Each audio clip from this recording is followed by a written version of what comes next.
الحمدللہ والصلاة والسلام علی رسول اللہ۔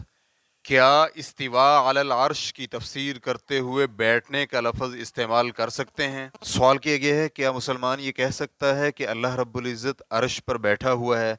اسی طرح کیا یہ بھی کہہ سکتے ہیں کہ اللہ رب العزت عرش پر بیٹھا ہوا ہے اور فلاں فلاں کام کر رہا ہے؟ واضح رہے کہ جس شخص نے یہ الفاظ استعمال کیے ہیں اس کا مقصد ذات باری تعالیٰ کا مذاق اڑانا نہیں تھا، اس نے اللہ رب العزت کے عرش پر بیٹھنے کا لفظ استعمال کیا ہے۔ تو ایسی صورت میں اللہ رب العزت سے معافی طلب کرنا کافی ہوگا، اور پختہ عزم بھی کرے کہ وہ آئندہ ایسا عمل نہیں کرے گا۔ میرا بس یہی سوال ہے، کیونکہ مجھے معلوم ہے کہ اللہ رب العزت کے بارے میں غیر مناسب انداز سے بات کرنا درست نہیں ہے، اور میں یہ بھی جانتا ہوں کہ بسا اوقات انسان دین اسلام سے خارج بھی ہو جاتا ہے۔ تو سوال میں جس کیفیت کا ذکر کیا گیا ہے اس پر تو ایسا کوئی حکم نہیں لگتا۔ الجواب بعون اللہ سبحانہ وتعالی۔ اول،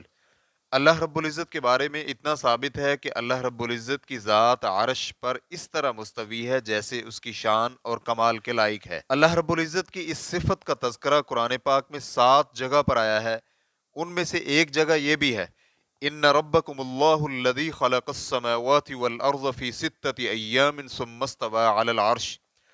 یقیناً تمہارا پروردگار وہ ہے جس نے آسمانوں اور زمین کو 6 دنوں میں پیدا کیا اور پھر عرش پر مستوی ہو گیا۔ سورۃ الاعراف آیت نمبر 54۔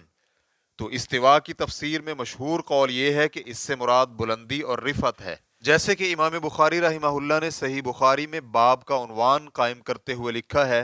باب ہے اس بارے میں کہ اللہ رب العزت کا عرش پہلے پانی پر تھا،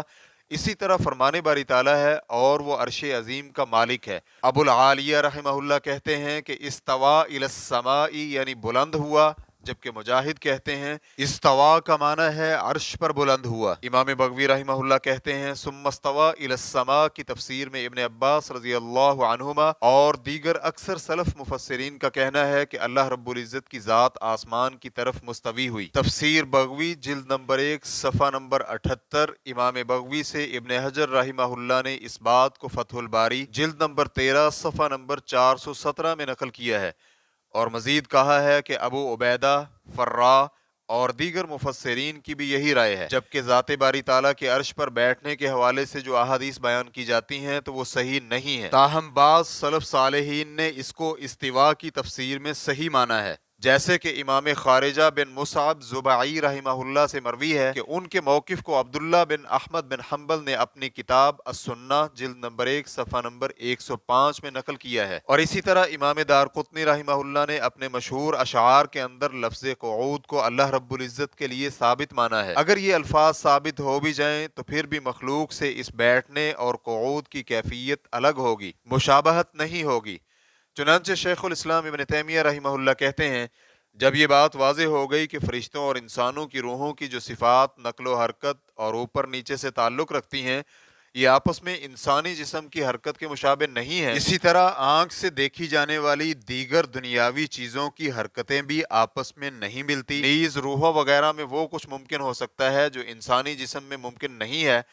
اس لیے اللہ رب العزت کی صفات کو مخلوق کی صفات کی مشابہت سے دور ماننا زیادہ ضروری ہوگا، کہ اللہ رب العزت کی صفت نزول ایسے نہیں ہے جیسے مخلوق کے اجسام کی ہوتی ہے، اسی طرح میت کا قبر میں بیٹھنا ایسے نہیں ہوگا جیسے جسم بیٹھتا ہے۔ چنانچہ بعض آثار میں نبی علیہ الصلاۃ والسلام سے جو لفظ قعود اور جلوس اللہ رب العزت کے لیے استعمال ہوتے ہوئے نظر آتے ہیں، جیسے کہ سیدنا جعفر بن ابی طالب رضی اللہ عنہ سے مروی ہے، اسی طرح عمر بن خطاب رضی اللہ عنہ اور دیگر روایات میں منقول ہے، اس میں موجود قعود اور جلوس کی صفت اور کیفیت بالاولیٰ ایسی نہیں ہوگی جو بندوں کے جسموں سے مشابہت رکھتی ہو۔ ریفرنس کے لیے دیکھیے مجموع الفتاوی جلد نمبر 5 صفحہ نمبر 527۔ محتاط موقف یہی لگتا ہے کہ اس لفظ کو استعمال کرنے سے گریز کیا جائے، کیونکہ یہ لفظ قرآن پاک یا صحیح احادیث میں رسول اللہ صلی اللہ علیہ وآلہ وسلم سے منقول نہیں ہے، اور نہ ہی صحابہ اکرام کے اقوال سے ثابت ہوتا ہے۔ چنانچہ شیخ ابن عثیمین رحمہ اللہ کہتے ہیں، استوا کی تفسیر میں یہ کہنا کہ اللہ رب العزت اپنے عرش پر مستقر ہے، تو یہ تفسیر سلف صالحین سے مشہور ہے۔ ابن قیم رحمہ اللہ نے اپنے قصیدہ نونیہ میں بھی اس کا تذکرہ کیا ہے اور دیگر سے بھی منقول ہے، جبکہ جلوس اور قعود کا لفظ بعض علماء کرام سے منقول تو ہے لیکن میرا دل اس پر مطمئن نہیں، واللہ تعالی اعلم۔